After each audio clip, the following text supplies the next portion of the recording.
পটলের অন্যরকম একটা রেসিপি বানিয়ে দেখবে, খেতে খুব সুন্দর। প্রথমে পটলের খোসাটা ছুরি দিয়ে ছাড়িয়ে নিস, এরপর দুদিকটা অল্প করে কেটে নিস, মাঝামাঝি অর্ধেক করে চিড়ে নিস। এরপর পত্রগুলো ধুয়ে নিয়ে 1 চামচ লবণ ও সরষের তেল ভালো করে মিশিয়ে 10 মিনিট রেখে দিস।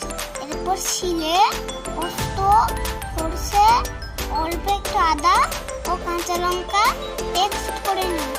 এরপর কড়াইতে তেল দিয়ে পটলগুলো হালকা করে ভেজে তুলে নিস। এরপর ওই তেলে শুকনো লঙ্কা, 1 চামচ কালো জিরে, অল্প একটু নাড়াচাড়া করে 1 চামচ হলুদ গুঁড়ো ভালো করে মিশিয়ে নিস।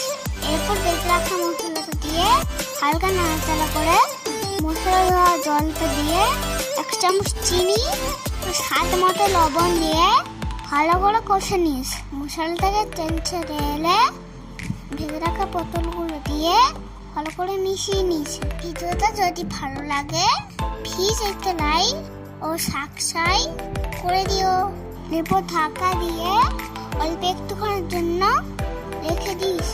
এরপর ঢাকনা খুলে নাড়াচাড়া করে অল্প একটু জল দিয়ে ভালো করে মিশিয়ে নিস। ঢাকনা দিয়ে 10 মিনিট ফুটিয়ে নিস। নামানোর আগে একটা কাঁচা লঙ্কা দিয়ে মিশিয়ে নিয়ে নামিয়ে নিস। তৈরি হয়ে গেছে গরম গরম ভাতে পটলে একটা সুন্দর রেসিপি। খেতে খুব সুন্দর হয়েছে।